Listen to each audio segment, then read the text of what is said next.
Welcome back, everyone, to the Abundance Formula podcast.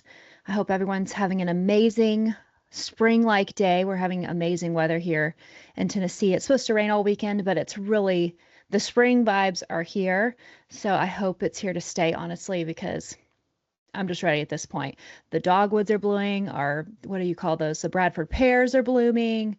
It's a 70, like 3-degree weather here day to day. So it's just gorgeous. So I'm ready for that just to stay. At this point, I don't want it to keep going back and forth between being in the 30s and then all of a sudden being in the 70s. Like, I feel like we had our little spritz of snow in January and now, or February. I think that's when we finally got a little bit of snow.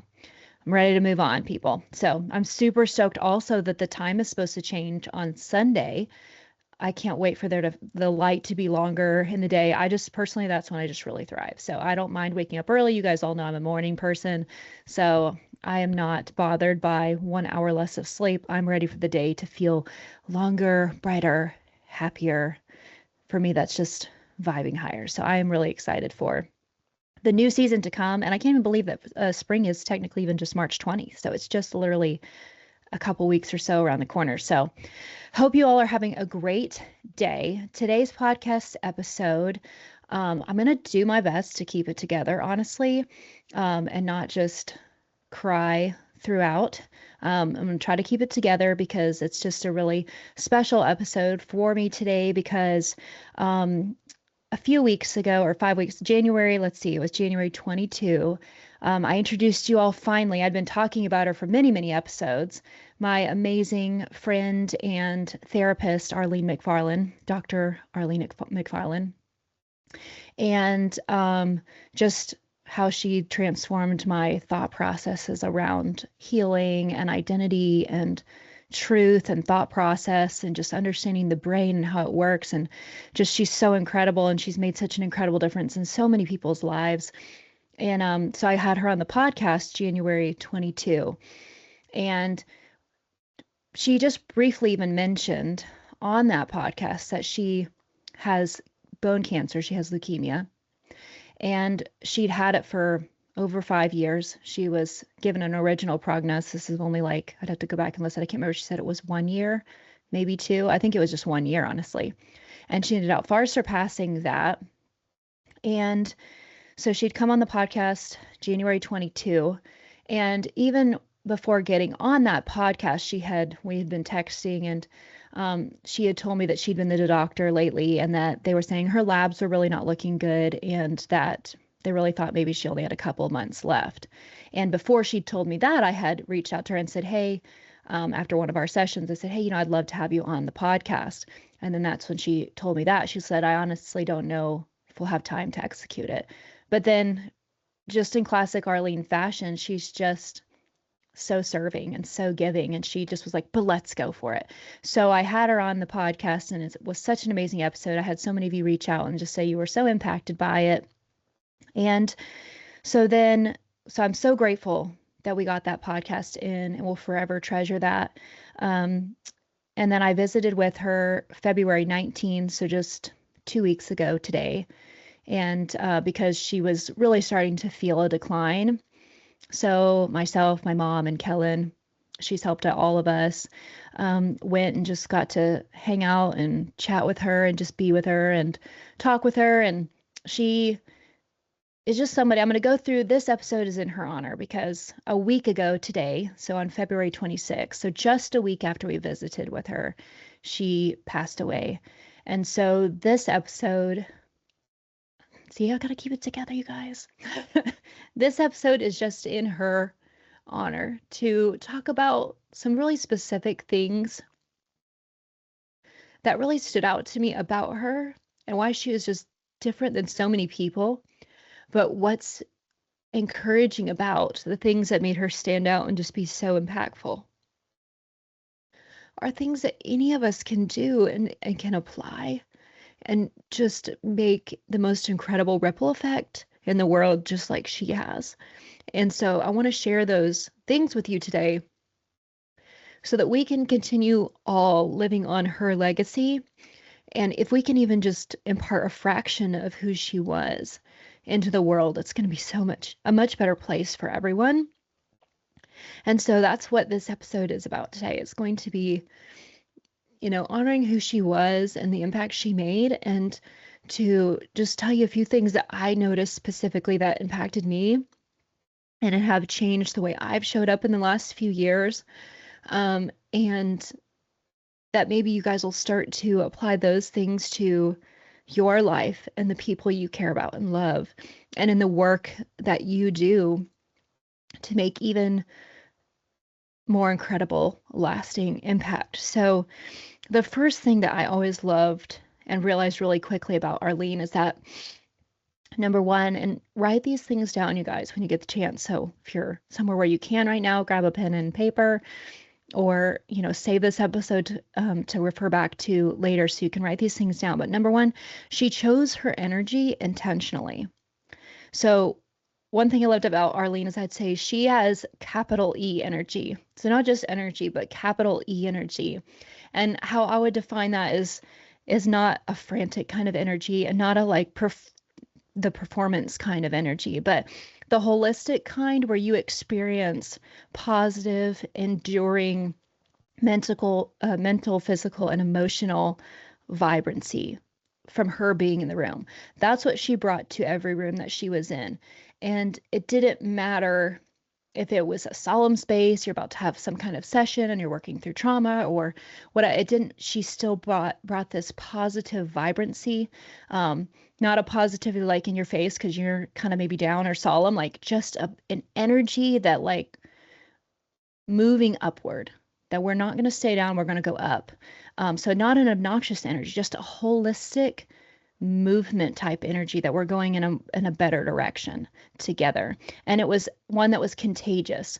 And I always thought this was so incredible because despite the fact she had this cancer eating away her bone marrow, honestly, you would never know it unless you asked her. Like, people wouldn't have known physically. Now, obviously, some cancers you physically can tell someone is sick, but most people you can tell if they have a cancer and are sick because their attitude and their mood and everything about that aligns with that cancer identity.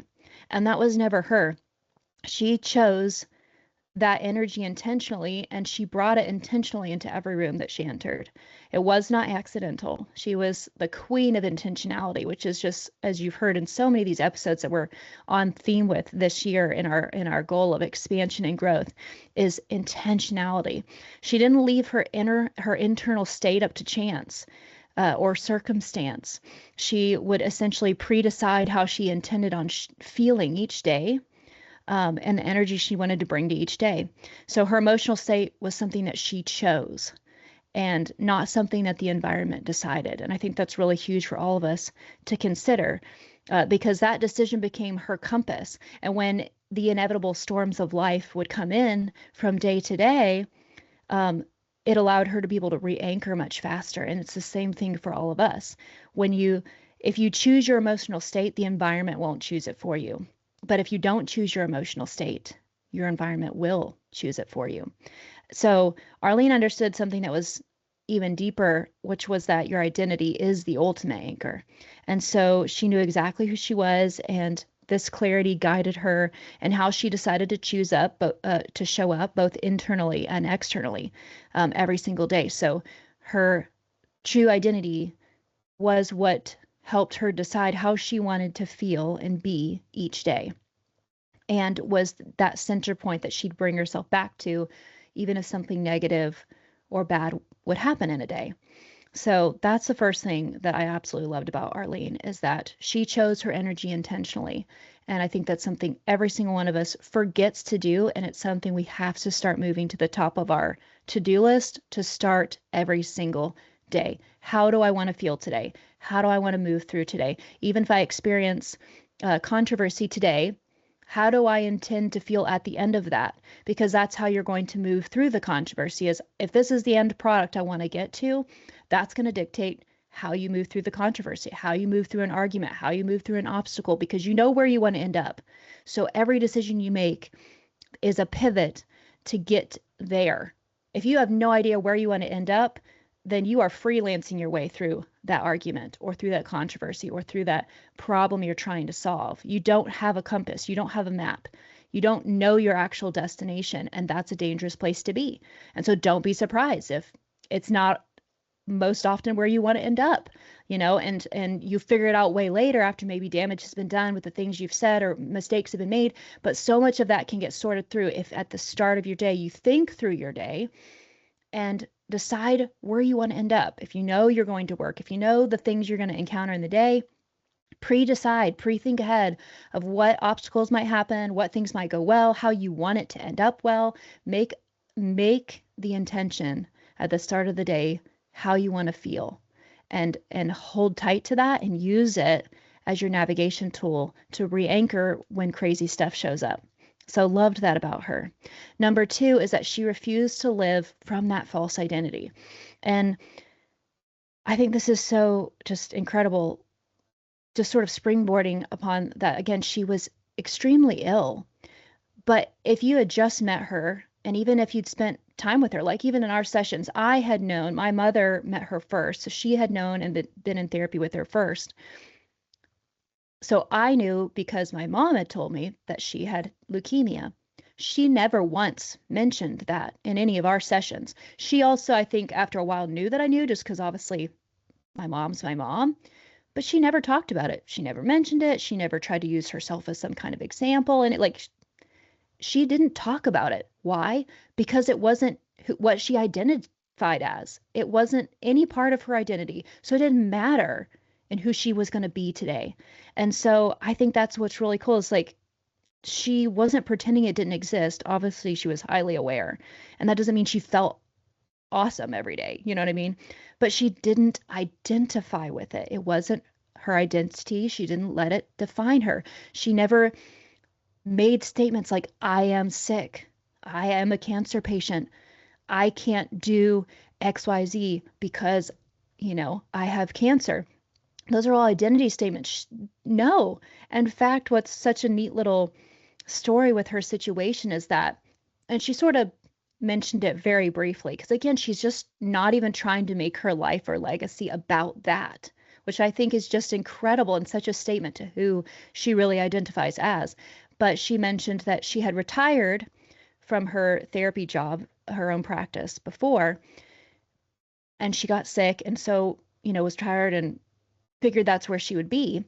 But then with this prognosis of, 1 year left to live, but then she said she felt God say, I didn't ask you to retire.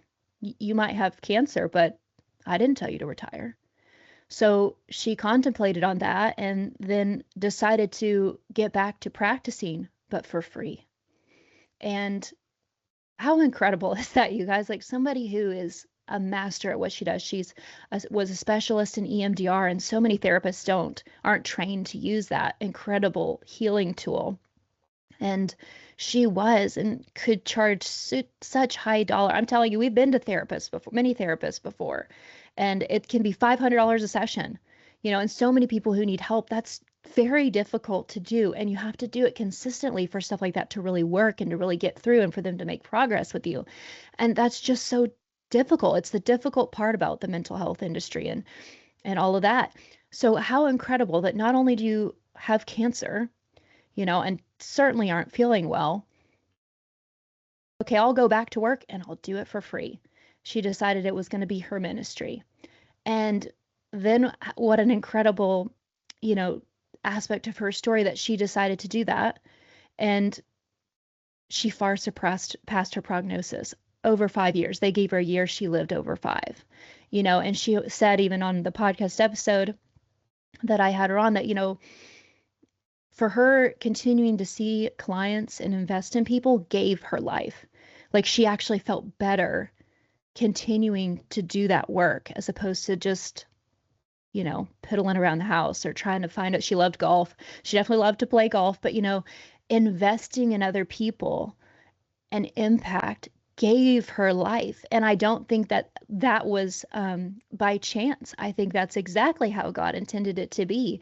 That like, hey, wait, you might be sick, but I didn't tell you that was your identity.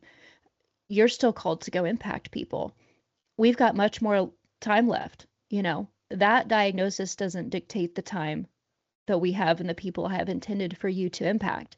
And in fact, I want you to dip into an even more vast amount of people because we're going to do it for free. You know what I mean? And I'm going to sustain you and give you the life to do that.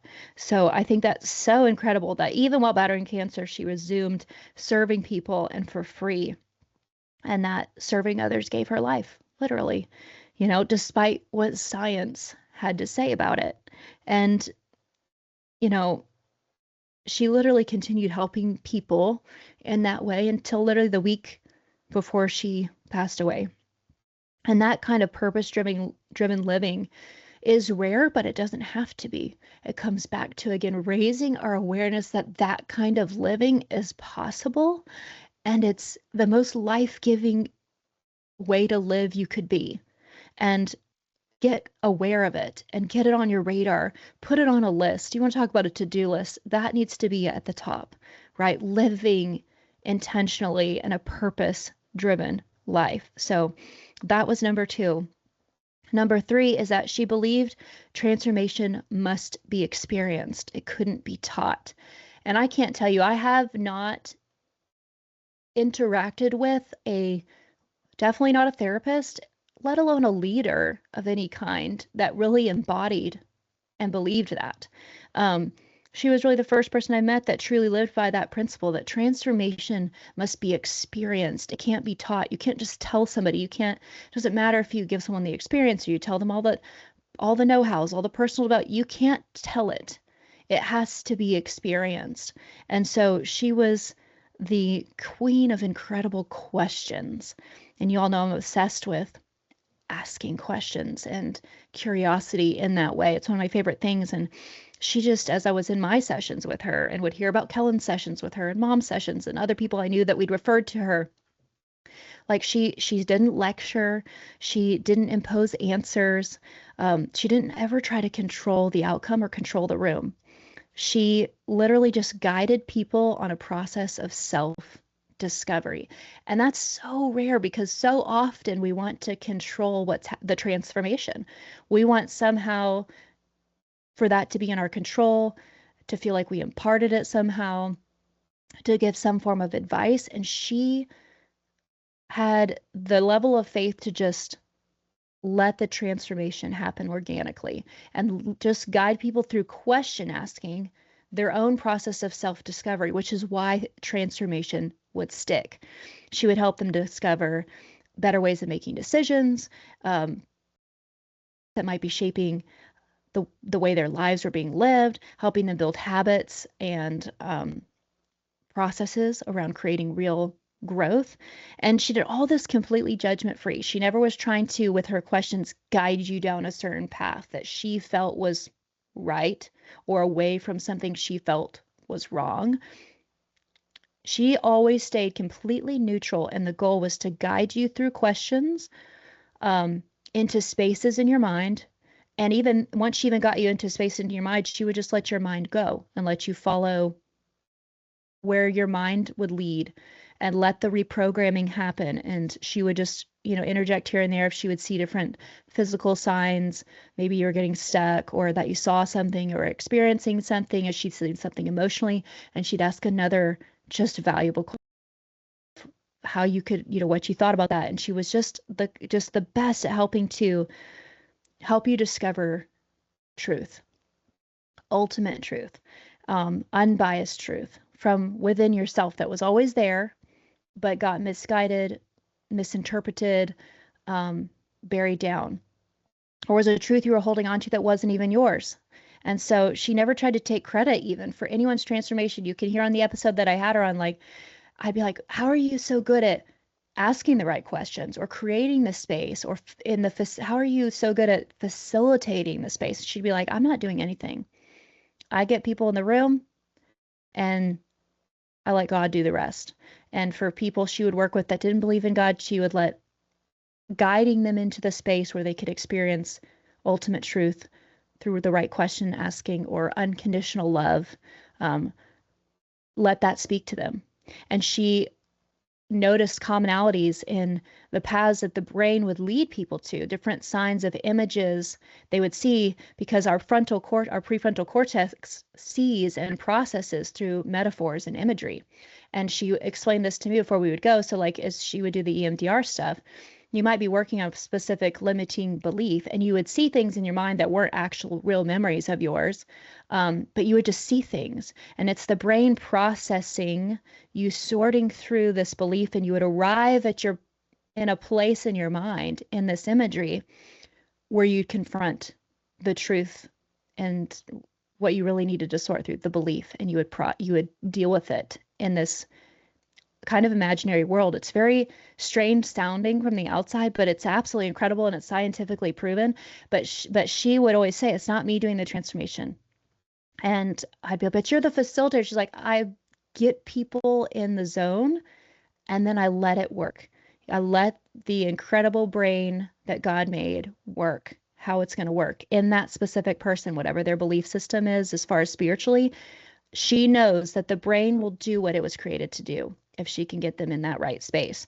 And so I just thought that it was really incredible. And one thing we actually talked about, and I thought this was really powerful, when we were talking with her February 19 and went to visit her a week before she passed away, we were talking about all kinds of just life things, fun things, just getting as much wisdom and just time with her as we could. But we had asked her, why do you think so many therapists don't use the EMDR practice? Because there really isn't very many that do. And she said, honestly, that she believed many therapists avoid using EMDR because you relinquish control. With EMDR, the therapist isn't the one doing the healing. So you simply are creating the environment where God or unconditional love or ultimate truth can meet the person and do the work. So the therapist is not actually the transformer, and you let go of that being your role. You are just a facilitator or a guide, and you can't plan it. You have to run on your intuition as well. You get someone in the space, and then Arlene would just listen. For her, she would listen to when God said to ask a question and what question to ask, or she'd ask that she knew when to ask, what are you seeing right now? And based on what that person saw, from much experience, she would know when they were close to a breakthrough, and she'd know how to tell them. A common thing they would see when you'd be close to breaking through a limiting belief was light or nature, and these different things she found just from tons of experience. These were things you would encounter in that metaphorical part of your brain. And so she knew what questions, okay, they're getting close. Go to the light, follow the light. Walk, where are you? What's the nature look like? What do you see? Is there a path, or where do you want to go? What looks like somewhere you should go?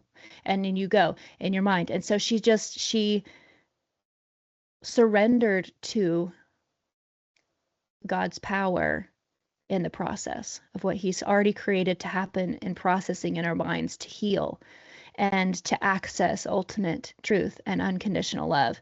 And that level of surrender requires so much humility and faith, and many people aren't willing to do that. But she was, and she was completely willing to, and testified, like, it's not me. I'm not doing it. And that's so rare. We all want credit for something, you know what I mean? But she was just grateful to be a part of the process, to just help someone be in the room, or tap them into this way of being able to focus, to walk the path, and to be the one walking with you. She just felt honored to be walking with you on that path, whether it was one in the light or one in the dark.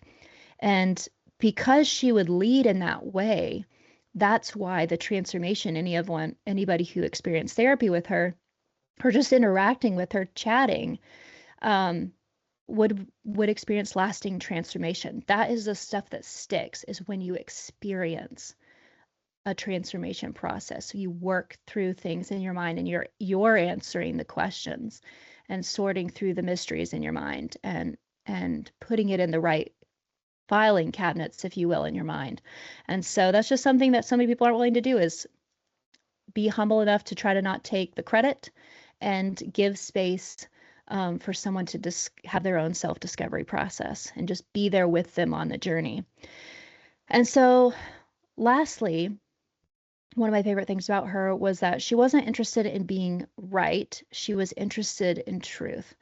And so I kind of mentioned this a little bit above, but one of the things that made her so unique was that she just never tried to take sides.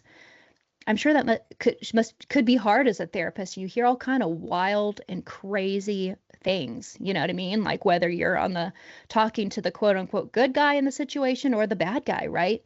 She saw every individual person as an equal opportunity to create impact and growth and for them to have a self-discovery that would lead them down the right path. And so she was never trying to prove someone right or prove someone wrong. Her mission was helping people discover truth.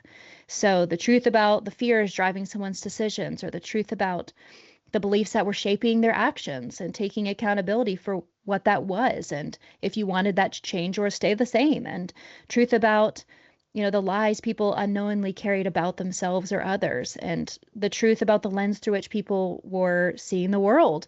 These are just truths that she wanted to walk people through their discovery process. Her role wasn't to dictate that truth, but her role was just simply to walk alongside you while you discovered it. And that's just so rare to find. But anyone can do it if you have the discipline and honestly love for others to hold back from your own self proclamation and promotion, to care enough about someone else to let that process happen.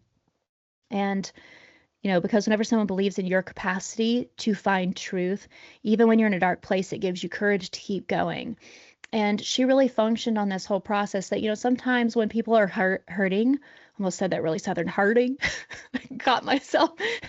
And sometimes when people are really hurting, it's tempting to want to do the work for them or to help them lift the weight or carry the burden.